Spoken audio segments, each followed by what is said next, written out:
concha, Leo! ¡Bah! ¡Bah! ¡Bah! Hai, gua di sini dan ini adalah rekap alur cerita film Filipina berjudul Nilalang. Bercerita tentang seorang agen rahasia yang bekerja sama dengan ahli waris organisasi sindikat kejahatan transnasional di Jepang untuk menghentikan sebuah kutukan berusia berabad-abad yang mungkin bertanggung jawab atas tragedi pembunuhan berantai yang terjadi di kota Manila. Lantas, bagaimana kisahnya? Simak video ini sampai habis.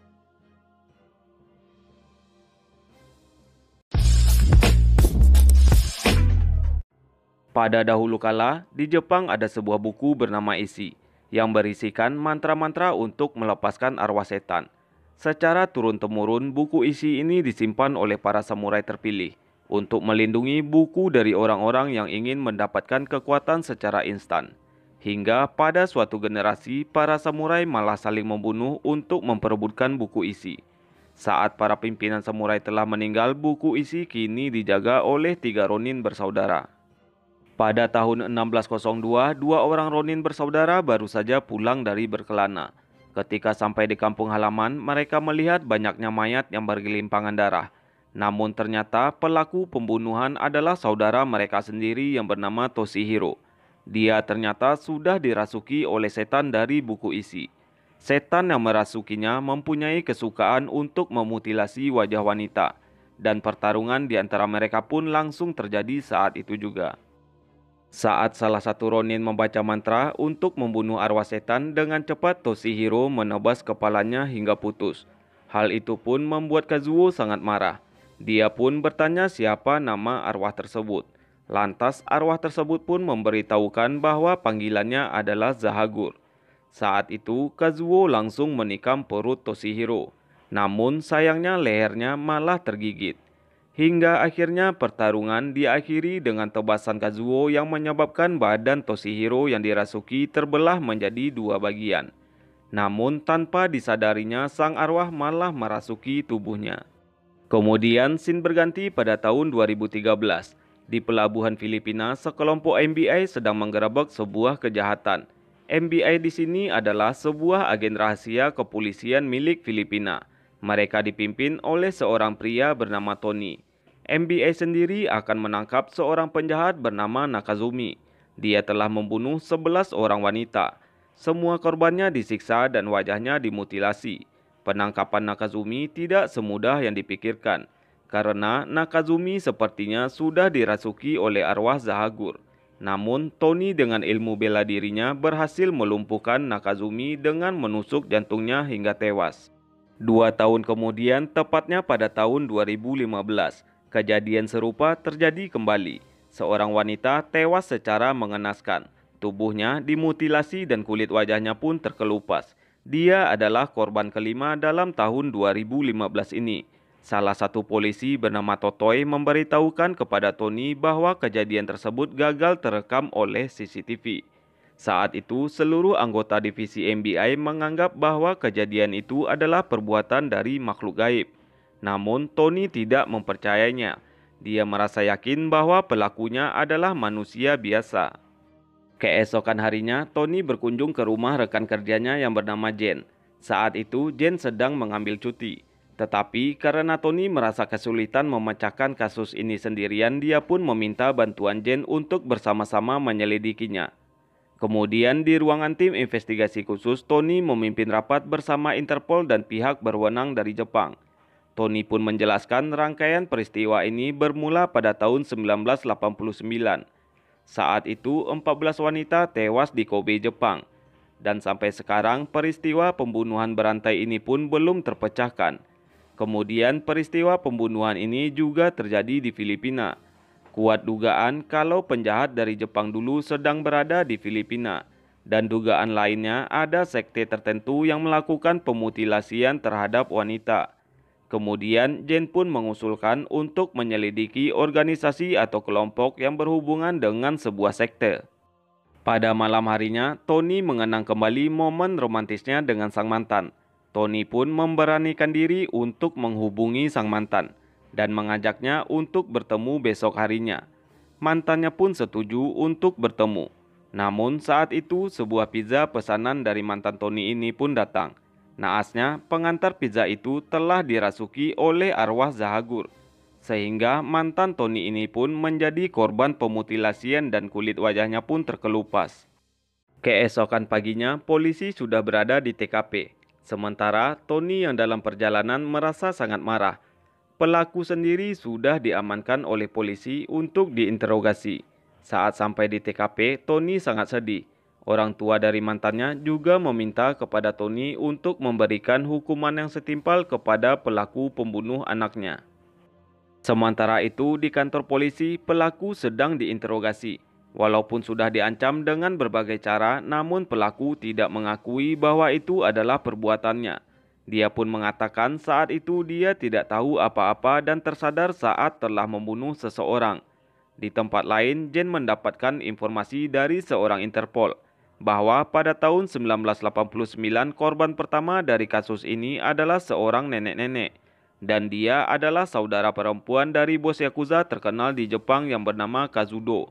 Kazudo sendiri saat ini tinggal di Filipina. Kemudian akhirnya Tony dan Jen pun langsung datang ke klub malam milik Yakuza untuk mencari informasi tambahan. Saat itu para penjaga melarang Tony untuk bertemu dengan bos Yakuza. Namun Tony menghajar para penjaga itu sampai pingsan. Saat para Yakuza ini menodongkan pistol, Jen pun dengan segera mengeluarkan pistolnya untuk membantu Tony. Namun saat itu seorang wanita berteriak dengan lantang untuk menghentikan pertikaian tersebut. Akhirnya muncul juga yang ditunggu-tunggu oleh kaum lelaki, yaitu seorang anak dari bos Yakuza yang dulunya adalah pemersatu bangsa yaitu Miyuki. Karena dulunya Tony memiliki hubungan dengan Kazudo, makanya Miyuki pun menerima kedatangannya. Tujuan Tony datang adalah untuk meminta bantuan menemukan siapa pelaku pembunuhan berantai tersebut. Miyuki kemudian mengajak Tony untuk berbicara di ruangan kantornya. Saat itu Tony mengajak Jen untuk ikut dengannya. Namun karena Jen memahami situasi ini, maka dia pun memilih untuk tidak ikut. Saat di kantor, Miyuki memberi saran agar Tony meminta bantuan ayahnya.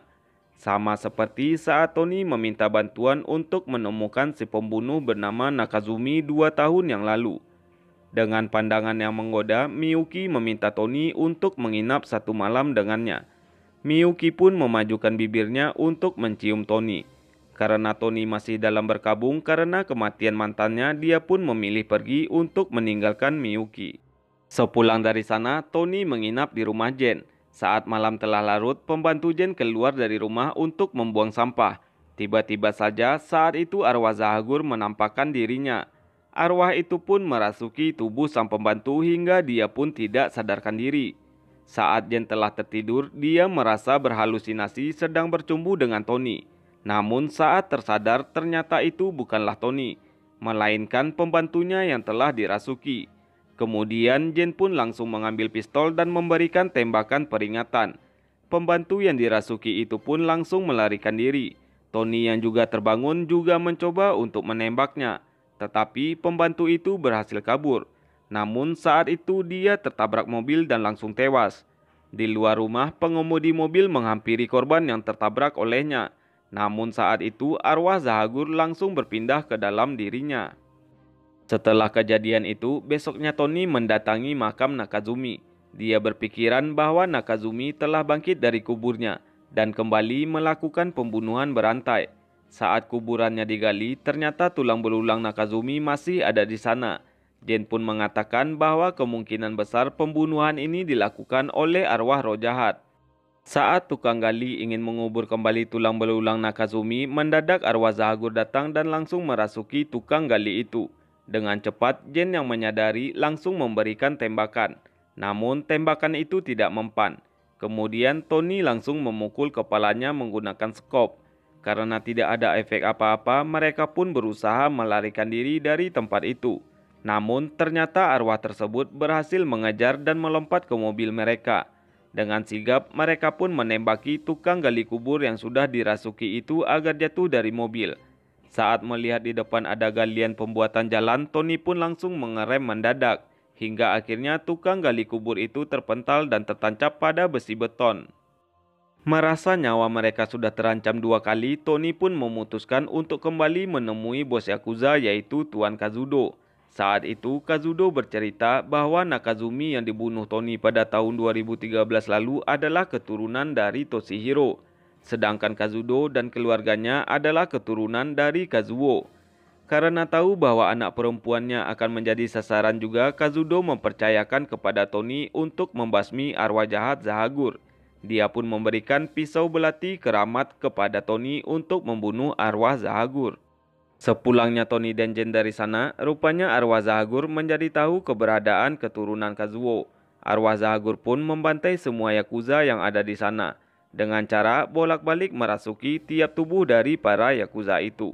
Setelah itu, arwah Zahagur pun masuk ke tubuh Akane, yang merupakan adik kandung dari Miyuki, untuk membunuh ayahnya yang bernama Kazudo.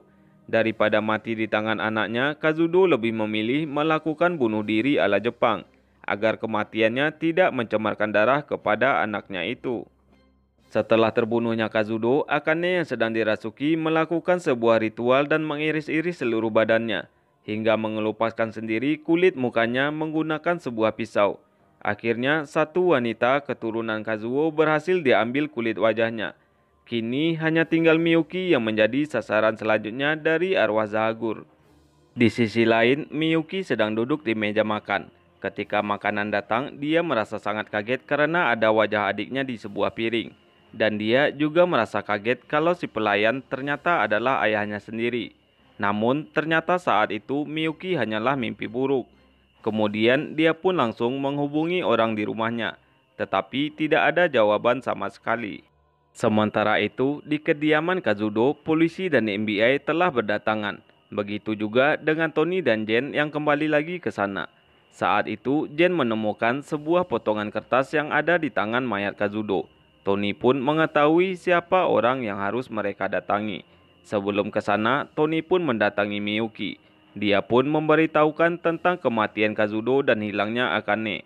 Hal itu pun membuat Miyuki merasa sangat marah.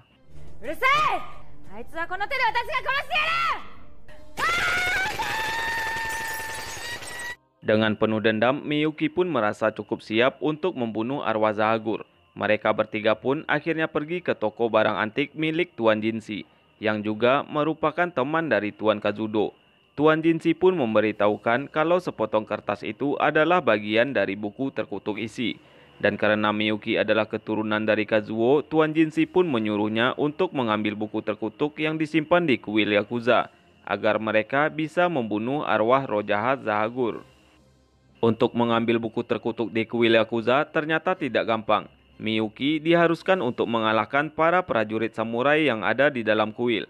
Ternyata selain merupakan bos Yakuza, Miyuki ternyata adalah ahli dalam bertarung menggunakan samurai. Tidak hanya seorang samurai yang berhasil dikalahkan Miyuki, bahkan 3 patung hidup samurai raksasa juga berhasil dikalahkannya. Hingga akhirnya buku isi pun berhasil didapatkan oleh Miyuki. Dan dengan cedera pada kakinya, dia pun berhasil keluar dari kuil Yakuza itu. Kemudian mereka pun kembali ke toko Tuan Jinshi untuk melengkapi lembaran buku isi tersebut. Saat di toko, Tuan Jinshi pun memberitahukan di mana keberadaan arwah Zahagur, yaitu di tanah tempat pertempuran berdarah tentara Jepang zaman dahulu. Dan cara untuk mengalahkan arwah Zahagur adalah dengan cara membacakan mantra dan kemudian diteteskan dengan darah Miyuki dengan menggunakan belati keramat. Setelah semua persiapan dilakukan, kemudian mereka bertiga berangkat menuju tempat arwah Zahagur. Di perjalanan, Tony menelpon atasannya untuk meminta pasukan bantuan. Selain itu, Miyuki juga membawa seluruh pasukannya. Saat malam hari, atasan Tony mengatakan bahwa pasukan yang sudah berada di sana diserang oleh arwah Zahagur. Dia pun meminta kepada Tony untuk segera sampai di sana. Kembali ke TKP, salah seorang dari pasukan NBA diserang oleh Akane yang masih dirasuki oleh arwah Zahagur. Ketika para pasukan itu telah tewas semua, Tony, Jen dan juga Miyuki baru sampai di sana. Namun saat itu arwah Zahagur telah pindah ke tubuh Totoi. Totoi yang sudah dirasuki menyayat-nyayat mukanya sendiri.